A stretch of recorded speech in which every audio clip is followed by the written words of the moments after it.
કલાક જનક શરૂઆત કરીએ। કર્મચારીઓ માટે ખુશ ખબર આવી છે। રાજ્ય સરકારના કર્મચારીઓ માટે આનંદના સમાચાર છે। જી હા, કર્મચારીઓ અને પેન્શનરોના મોંઘવારી ભથ્થામાં 3% વધારો કરી દેવામાં આવ્યો છે। રાજ્ય સરકારના કર્મચારીઓને હવે 53% મોંઘવારી ભથ્થું મળશે। 1/7/2024થી આ મોંઘવારી ભથ્થું ચૂકવાશે।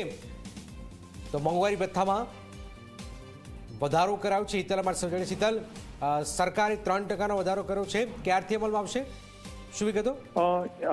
જી જનક, ચોક્કસ એવું કહી શકાય કે 1 જુલાઈ 2024થી આનો અમલ કરવાનો નિર્ણય સરકારે કર્યો છે અને આ ડિસેમ્બર મહિનાના જે તફાવતની રકમ છે એ ડિસેમ્બર મહિનાના પગારમાં આપવાનો નિર્ણય લીધો છે। સ્વાભાવિક છે કે આ 3%નો મોંઘવારી ભથ્થો કરવામાં આવ્યો છે। મોંઘવારી ભથ્થું 3% કરતા 53% હવે મોંઘવારી ભથ્થું કર્મચારી અને પેન્શનરોને મળશે। એટલે આનાથી ચોક્કસ કર્મચારીઓ અને પેન્શનરોને સીધો લાભ થશે। જી જનક, બિલકુલ બિલકુલ, આભાર હિતલ। તો આપ જોઈ રહ્યા છો કે 1/7/2024થી આ મોંઘવારી ભથ્થું ચૂકવાશે। કર્મચારીઓ અને પેન્શનરોના મોંઘવારી ભથ્થામાં 3%નો આ વધારો કરાયો છે।